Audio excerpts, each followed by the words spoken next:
Alors, outre le contrat de 3 ans qui t'a été proposé par le club, évidemment, à 32 ans, c'est intéressant. Qu'est-ce qui t'a séduit ici au Chamois Niortais dans le discours de Karim, j'imagine?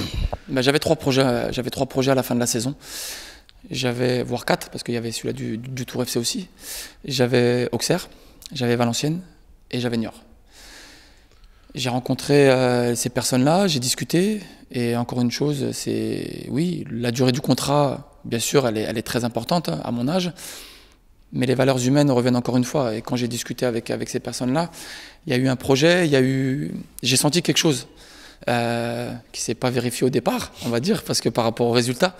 Mais quand j'ai entendu que certains allaient prolonger, quand j'ai entendu que tel joueur allait venir, je vais les citer, Aliou, Romain Grange, que Jimmy allait prolonger, que Mathieu Sens allait prolonger, je crois, si je ne m'abuse, Dabas aussi, que Chopin peut-être allait rester, mais allait peut-être partir, mais qu'il y avait de grandes chances qu'il reste. Quand j'ai vu tout ça, quand j'ai discuté avec Karim et que j'ai eu le coach après au téléphone sur le projet, sur les choses que l'on m'a exposées,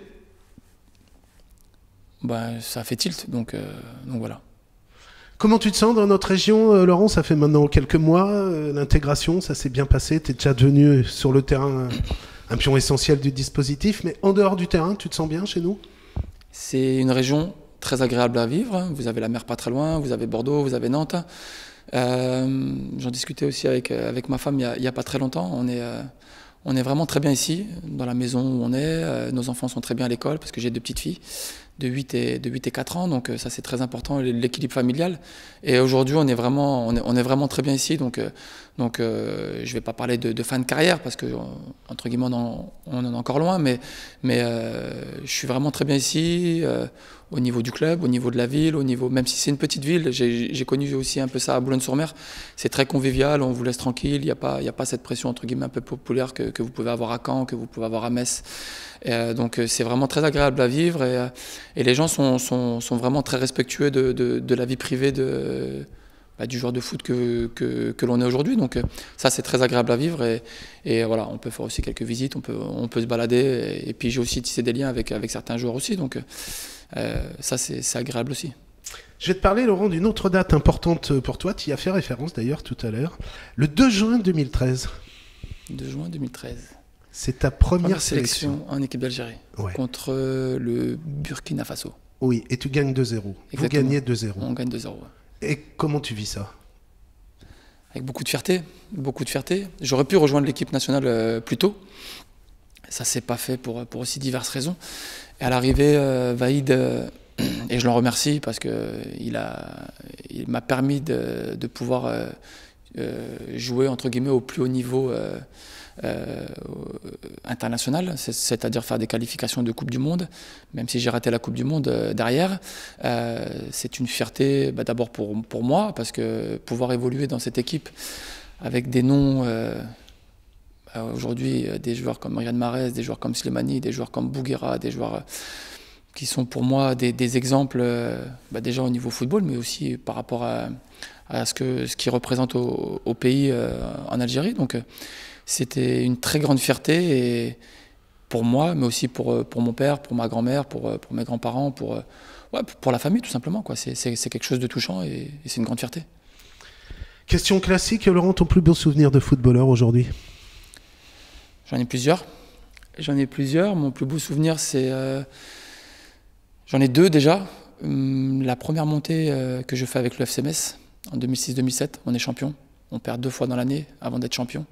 Une épopée exceptionnelle avec les mecs du centre de formation, avec ceux qu'on a gagné la Gambardella et le championnat de France.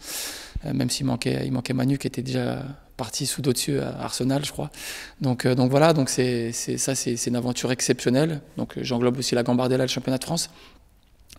Et le deuxième, c'est de pouvoir représenter son pays d'origine, faire des qualifications, jouer, être supporté par 60 000, 80, 100 000 spectateurs en Algérie, c'est quelque chose d'exceptionnel. Donc ça, c'est mon deuxième plus grand. Et j'en ai d'autres, j'en oublie certainement, mais ces deux-là vraiment sont ancrés en moi, quoi. Quel est le joueur le plus brillant avec lequel tu as évolué? John Brison. Non, non, c'est une boutade pour John. Non, j'en ai plusieurs. J'ai Manu Adebayor, Emmanuel Adebayor, donc je ne vais pas citer sa carrière. Et le deuxième plus talentueux que j'ai joué, c'est Miralem Pjanic. Il a joué à 16 ans et demi en professionnel, et tout de suite on a vu que c'était quelqu'un qui était au-dessus du lot. Donc, il avait 16 ans et demi, et nous, on était plus vieux, on se mettait à son service. Donc pour vous dire le talent qu'il avait, quoi. Alors cette fois dans les équipes en face, quel est le joueur qui t'a causé plus de soucis sur un terrain? Tu t'es dit, là, celui-ci il m'a fait passer une mauvaise soirée. Hatem Ben Arfa. Hatem Ben Arfa, quand il était à Lyon, c'est pour moi, je vais peut-être aller loin pour certains, mais pour moi, s'il avait donné tout ce qu'il avait donné dans le football, sur et en dehors du terrain, après je ne le connais pas personnellement, mais avec le talent qu'il avait, pour moi c'est du niveau de Messi. Sincèrement, j'ai rarement vu un joueur faire ce qu'il faisait sur le terrain quand il était à Lyon, quand il faisait la doublette avec Benzema. C'était vraiment exceptionnel. On a pris 5-1 à Metz, chez nous. Benzema avait marqué 3 buts, lui il avait marqué un but et fait 3 passes décisives. Et à la fin du match, j'avais dit qu'il faisait pas le même, que les mecs là faisaient pas le même métier que nous, donc, et notamment les deux là. Donc, mais Ben Arfa, vraiment exceptionnel. Plutôt Barça ou plutôt Real, Laurent? Là, il y a un gros souci là. Barça pour le jeu, parce que pour moi, c'est la meilleure équipe du monde et c'est la meilleure philosophie du monde. Et aujourd'hui, Real, parce qu'il y a Zidane. Plutôt Messi ou plutôt Ronaldo? Messi.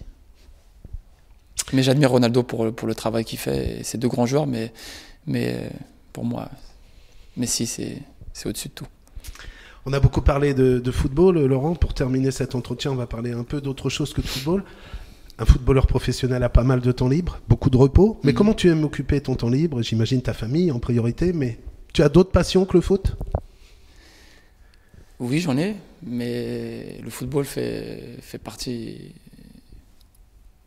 de moi depuis l'âge de 4 ans, comme je vous ai dit tout à l'heure. Donc, malheureusement pour ma femme, pour mes enfants aussi, des fois je devrais connecter, mais j'arrive pas.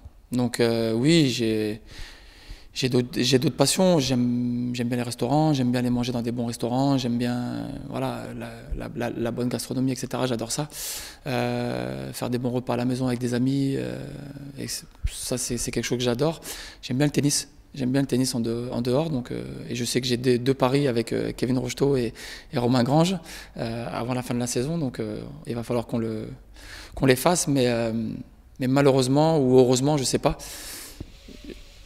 ma passion est le football et restera le football quoi qu'il arrive, pendant et après ma carrière. Ça veut dire que tu imagines plutôt ta carrière dans le monde du foot qu'en découvrant complètement un autre univers? On a un projet familial avec ma femme sur une crèche privée interentreprise qu'on est en train de dessiner, en train de monter pour l'après-carrière, pour le côté familial. Mais moi, je ne lâcherai pas le foot parce que c'est pas possible, parce que c'est quelque chose qui est en moi. J'ai envie d'être entraîneur, j'ai envie d'être, pourquoi pas, directeur sportif, pourquoi pas agent, même si ça c'est vraiment quelque chose d'un peu plus loin, mais j'ai envie de rester sur le terrain. Donc j'ai envie de donner des choses aux jeunes, mais aussi au niveau professionnel. J'ai vraiment pas des certitudes, parce que c'est quelque chose qui peut paraître prétentieux ou négatif, mais j'ai vraiment une vision du football qui est vraiment à moi, et j'ai envie de redonner ça et de partager ça. Et j'ai une passion, j'ai envie de donner aussi des émotions à des gens, à des joueurs, à des gamins, et j'essaye de le donner aussi aujourd'hui aux joueurs. Des fois maladroitement, parce que je suis quelqu'un de sanguin aussi des fois, donc, mais je pense que sans la rigueur, sans l'exigence, on ne peut pas réussir au haut niveau, et notamment dans le football, mais dans la vie aussi au quotidien. Donc j'essaie d'éduquer aussi mes enfants comme ça, mais je me vois dans le football, et j'aimerais bien entraîner au niveau professionnel, bien sûr. Avant de te quitter, Laurent, est-ce qu'il y a un sujet dont on n'a pas parlé, dont tu aurais aimé parler, un message à délivrer, une carte blanche, des remerciements? Bref, carte blanche à Laurent Aguasi pour conclure cet entretien. Non, tout d'abord aussi remercier le club de m'avoir fait venir ici, pardon. C'est pas facile de faire venir un joueur qui a 32 ans et qui va sur ses 33 ans, et de le faire signer 3 ans. Voilà, donc non, moi tout simplement moi, on m'aime ou on m'aime pas. Tout simplement. On m'aime pour mes bons côtés et mes mauvais côtés, et on m'aime pas pour mes bons côtés et mes mauvais côtés. Donc je sais que je suis difficile à vivre, je sais que je peux être bien à vivre aussi, par rapport à tout ce que j'évoquais, par rapport à la passion, par rapport au football que j'aime, même à outrance, pour ma famille, pour mes coéquipiers. Après, je sais que j'ai des bons côtés, des mauvais côtés, mais je pourrais pas changer à mon âge.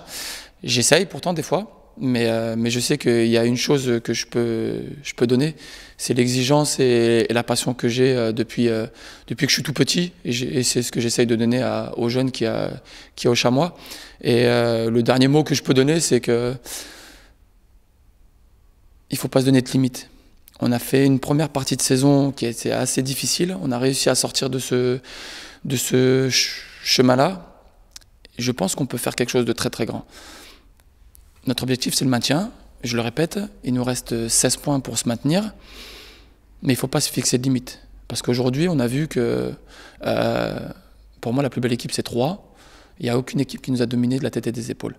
Et je pense que si on ne se fixe pas de limite, on peut faire quelque chose de grand. Mais quand je dis de grand, c'est à l'intérieur de nous, du jeu, du contenu, etc. Je ne parle pas de montée, je ne parle pas de choses comme ça. Parce que notre objectif, c'est le maintien, et je le répète encore une fois. Mais il ne faut pas se fixer de limites dans la vie, parce que je pense que ce groupe a de grandes chances de pouvoir faire quelque chose de grand. Mais quand je dis de grand, ce n'est pas obligé cette année. Ça peut être d'ici 1 an, 2 ans, 3 ans, 4 ans, même quand moi j'aurai arrêté ma carrière, etc.